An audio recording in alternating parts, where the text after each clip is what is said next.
Hi friends, today we are going to discuss about a small topic coming in physical pharmaceutics 2, dealing in 4th semester B.Pharm. It is about the concept of Thixotropy. So you will get a question either what is the concept of Thixotropy, what is the mechanism of Thixotropy, how we are determining. So it's brief review or brief discussion we are going to do today. So what do you mean by thixotropic behavior? So first of all, you're supposed to write definition. What do you mean by thixotropy? That means if you are keeping a shear or shearing stress. These are the two terms we are dealing in rheogram. So if you are keeping a material and it loses its consistency through shearing, that recovery we are calling it as thixotropy. So we are defining thixotropy as comparatively slow recovery on standing of a material, which lost is consistency through shearing.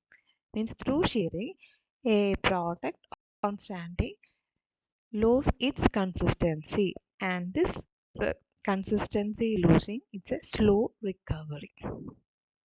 Okay. Normally, this thixotropic behavior can be seen to shear thinning system. So, in the initial part of rheology, we studied as shear thinning, shear thickening system like that. So, mainly this thixotropic behavior we are applying to shear thinning system. So, shear thinning system, what happens is that here we can see a breakdown of the structure of the material. So, because of the breakdown of the structure, which cannot be reformed immediately. So if the reformation want to do, we want to remove the stress or we have to reduce the stress. These are the two things. So the thixotropic reason behavior is that structural breakdown, and we are mainly particularly tell this is happening to shear thinning. So the word thixotropy was first introduced by the scientist French in the book Thixotropy. So he put together two words that are two Greek words. Thixis means stirring or shaking, and tripo from that tripo word tropy comes. It is turning or changing. So he combined these two words.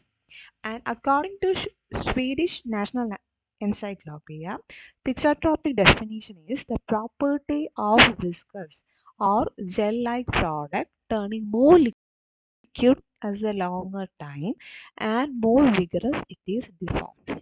That's why it's coming. So shortly we can tell thixotropy is gel-sol-gel conversion.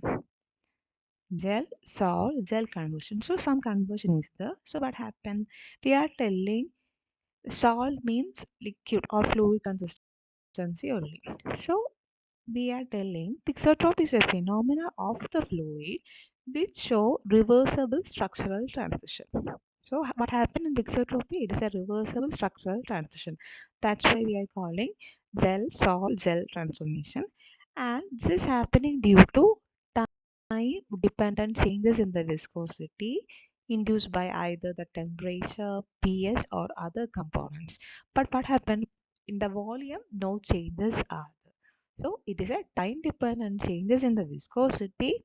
Means viscosity, what are the time dependent changes happen either due to temperature, pH, or other component, but it will not depend on the volume of the system. So if we have a system, we have to think either Newtonian or Newtonian. That is the basics of rheology. So based on that, we are telling whether it follows Newtonian flow or non-Newtonian flow. Normally, the liquid that follow Newtonian flow, we are telling the example like water, ethanol, benzene, ethyl ether, etc. But most of the thixotropic fluid having more viscous, like ointment, paste, either putties, clays, etc. So we can tell that thixotropy mainly coming under Newtonian materials. So Newtonian no need to consider, right? So for the Newtonian system, it's come like that: plastic, pseudoplastic, and dilated. So you are supposed to draw three diagrams that is following in plastic, pseudoplastic, as well as dilated. So mainly two phenomena we can see in pseudoplastic system. That's why we are calling bulges and spur. That thing you can include in the Thixotropy. So bulges we already discussed in another video. If you want, you can see that. So bulges, we are telling the example of aqueous bentonite gel. That is in the concentration 10 to 15 percentage. So what happened in that gel is that in the up curve we can see a bulges in the up curve. This is due to the structural swelling of the aqueous bentonite magma gel. So what happened? Due to that structural change, it will like a house of card and it is showing some expansion in the structure. That's why a bulges loop like this. So you are supposed to draw the rheogram F in the x-axis and rate of shear here. So what happened? You have to draw the direction of the flow also. So like this. First bulging happening followed by the normal rheogram straight line. So if you are diagrammatically or schematically drawing the same thing what is happening in the aqueous manganese gel, at rest the house of card or crystalline plates are like this, are irregularly arranged. But when we are giving a shear, what happens is that this crystalline plates will become like this and it will form a house of card. And because of the structural changes, what happened? This bulging of the up curve is happening. Next concept coming, you can also include in Thixotropy is spur. The best example is Procane penicillin G. Instead of the bulge curve, we can see a protrusion in the up curve, and it will show a height peak value like this. We are calling that point as spur value and can be designated by the term or letter phi. So this spur value represents a sharp point of the structural breakdown at a low shear, right? Here shear rate is low in the up curve and structural breakdown happen. The best example for spur is Procane penicillin G. Normally it is giving as an injection. Using this concept we are using. And last concept is negative thixotropy. Means at rest, the same magnesium magma if you are keeping, it will go like liquid. On shaking, it will behave like gel and it makes water resuspended. So we can call it as anti-thixotropy and it is opposite of the thixotropic concept. So hop and this thixotropic behavior can be used for the pseudoplastic system and this can be show a decrease in the viscosity under the constant shear.